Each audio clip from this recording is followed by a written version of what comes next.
কিরে লতা, তোর ওজন নেওয়া হচ্ছে তো? আর উচ্চতা নেওয়া হয়েছে? হ্যাঁ দিদি, হয়েছে। হ্যাঁ, পোয়াতি অবস্থায় ওর ওপর ভিত্তি করে 20 সপ্তাহের মধ্যে বিএমআই করাতে হবে তো। আচ্ছা রিনাদি, বিএমআইটা করে কেন বলো তো? বিএমআই দিয়ে মায়ের উচ্চতা আর ওজনের ওপর ভিত্তি করে পুষ্টির মান নির্ণয় করা হয়। বিএমআই দিয়ে বোঝা যায় যে মা অপুষ্টিতে ভুগছে কিনা। অপুষ্টি থাকলে সেই অনুযায়ী পরামর্শ দেওয়া হয় যাতে বাচ্চা স্বাভাবিক ওজন নিয়ে jন্মায়। পুষ্টির মান বলতে?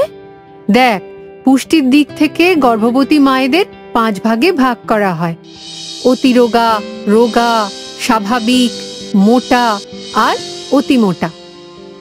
স্বাভাবিক মায়েদের ক্ষেত্রে অন্তত 1 কেজি করে মাসে আর গর্ভকালীন অবস্থায় 9 থেকে 11 কেজি বাড়াতে হবে।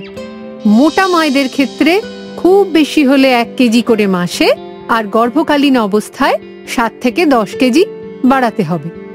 আর কম ওজনের মায়েদের ক্ষেত্রে 2 কেজি করে মাসে আর গর্ভকালীন অবস্থায় অন্তত 13 কেজি ওজন বাড়াতে হবে।